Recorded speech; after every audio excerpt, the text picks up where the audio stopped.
गेरुआ लिबास, माथे पर लाल तिलक, चेहरे पर लालिमा के साथ ओज, भाषा शैली ऐसी कि विरोधी पस्त। दुनिया की कौन सा मजहब और कौन सा ऐसी कौम है जिसको विपरीत परिस्थितियों में हिंदू दर्शन ने अपने यहां शरण न दी हो। आज जब उसी के खिलाफ षड्यंत्र होना प्रारंभ होता है, और मुझे लगता है इन लोगों के कर्मों का फल है कि पूरे देश का हिंदू जनमानस आज इस बात के लिए तैयार हो रहा है कि उसके खिलाफ आज शासन तंत्र से जो षड्यंत्र हो रहे हैं उसका जवाब अपने स्तर पर देना ही पड़ेगा। प्रखर राष्ट्रवादक का नायक। जी हां, कुछ ऐसी ही पहचान है हिंदू हृदय सम्राट महंत आदित्यनाथ की। दरअसल योगी आदित्यनाथ का असली नाम अजय सिंह है। उनका जन्म 5 जून 1972 को उत्तराखंड में हुआ था। उन्होंने गढ़वाल विश्वविद्यालय से गणित में बीएससी किया है। वो गोरखपुर के प्रसिद्ध गोरखनाथ मंदिर के महंत हैं। आदित्यनाथ गोरखनाथ मंदिर के पूर्व महंत अवैधनाथ के उत्तराधिकारी हैं, जो हिंदू युवा वाहिनी के संस्थापक भी हैं, जो कि हिंदू युवाओं का सामाजिक, सांस्कृतिक और राष्ट्रवादी समूह है। कम उम्र में ही योगी आदित्यनाथ ने यौगिक षटकर्म, हठ योग, स्वरूप एवं साधना, राजयोगा, स्वरूप एवं साधना तथा हिंदू राष्ट्र नेपाल नाम की पुस्तकें लिखी। गोरखनाथ मंदिर से प्रकाशित होने वाली वार्षिक पुस्तक योगवाणी के आदित्यनाथ प्रधान संपादक हैं तथा हिंदवी साप्ताहिक समाचार पत्र के प्रधान संपादक रहे। अब आपको बताते हैं कि एक ऐसे योगी ने सियासी गलियारों में दस्तक कैसे दी। हो रहा है कि उसके खिलाफ आज शासन तंत्र से जो षड्यंत्र हो रहे हैं उसका जवाब अपने स्तर पर देना ही पड़ेगा। अवैधनाथ ने 1998 में राजनीति से संन्यास लिया और योगी आदित्यनाथ को अपना उत्तराधिकारी घोषित कर दिया। यहीं से योगी आदित्यनाथ की राजनीतिक पारी शुरू हुई। 1998 में गोरखपुर से 12वीं लोकसभा का चुनाव जीतकर योगी आदित्यनाथ संसद पहुंचे तो वो सबसे कम उम्र के सांसद थे। वो 26 साल की उम्र में पहली बार सांसद बने। स्वामी विवेकानंद ने एक बात कही थी कि गर्व से कहो हम हिंदू हैं। स्वामी विवेकानंद तो सांप्रदायिक नहीं थे, स्वामी विवेकानंद तो किसी पार्टी के नहीं थे। स्वामी विवेकानंद ने तो भारत का प्रतिनिधित्व किया था पूरी दुनिया के अंदर। 1998 से लगातार इस क्षेत्र का प्रतिनिधित्व कर रहे हैं। योगी यूपी बीजेपी के बड़े चेहरे माने जाते हैं। 2014 में 5वीं बार योगी सांसद बने। संसद में सक्रिय उपस्थिति एवं संसदीय कार्य में रुचि लेने के चलते योगी आदित्यनाथ को केंद्र सरकार ने खाद्य एवं प्रसंस्करण उद्योग और वितरण मंत्रालय, चीनी और खाद्य तेल वितरण, ग्रामीण विकास मंत्रालय, विदेश मंत्रालय, संचार एवं सूचना प्रौद्योगिकी, सड़क परिवहन, पोत, नागरिक विमानन, पर्यटन एवं संस्कृति मंत्रालयों के स्थायी समिति के सदस्य और गृह मंत्रालय की सलाहकार समिति, काशी हिंदू विश्वविद्यालय और अलीगढ़ विश्वविद्यालयों की समितियों में सदस्य के रूप में समय समय पर नामित किया।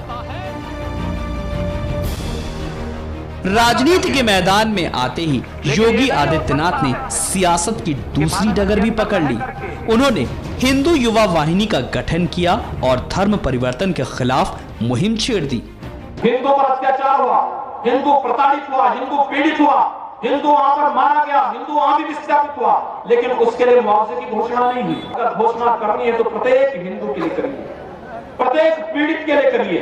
वो पीड़ित कोई भी है, अगर दंगा पीड़ित है तो सबके लिए मुआवजे की घोषणा समान रूप से करिए। कट्टर हिंदुत्व की राह पर चलते हुए उन्होंने कई बार ऐसे बयान दिए जो चर्चा का विषय बने। सनसनी पैदा करने वाले बयानों के बीच योगी की ताकत लगातार बढ़ती गई। योगी आदित्यनाथ के सियासी जीवन में कई उतार चढ़ाव आए। 2007 में गोरखपुर में दंगे हुए तो योगी आदित्यनाथ को मुख्य आरोपी बनाया गया। गिरफ्तारी हुई और इस पर कोहराम भी मचा। अब आपको बताते हैं कि वक्त के साथ योगी का कद सियासत में किस रफ्तार से बढ़ा। अब तक योगी आदित्यनाथ की हैसियत ऐसी बन गई कि जहां वो खड़े होते हैं सभा शुरू हो जाती है। वो जो बोल देते हैं उनके समर्थकों के लिए वो कानून हो जाता है।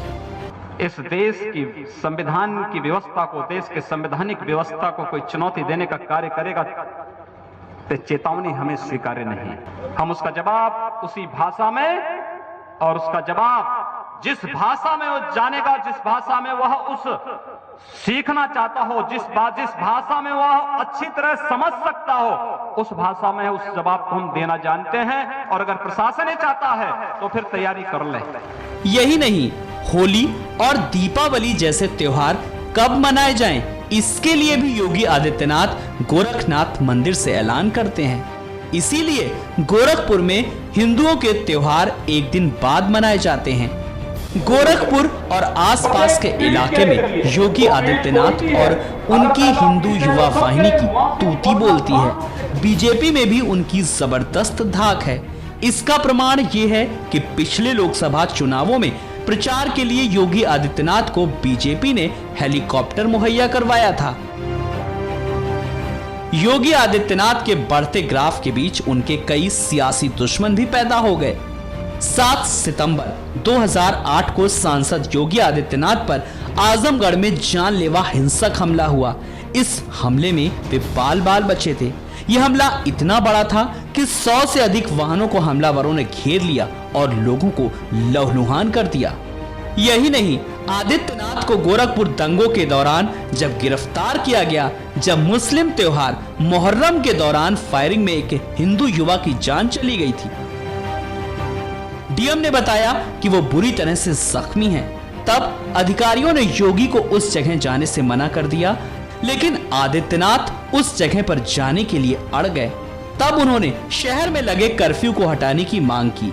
अगले दिन उन्होंने शहर में श्रद्धांजलि सभा का आयोजन करने की घोषणा की, लेकिन जिलाधिकारी ने इसकी अनुमति देने से इनकार कर दिया। उन पर कार्रवाई का असर हुआ और मुंबई गोरखपुर गोदान एक्सप्रेस के कुछ डिब्बे फूंक दिए गए, जिसका आरोप उनके संगठन हिंदू युवा वाहिनी पर लगा। ये दंगे पूर्वी उत्तर प्रदेश के 6 जिलों और 3 मंडलों में भी फैल गए। उनकी गिरफ्तारी के अगले दिन जिलाधिकारी और पुलिस का तबादला हो गया।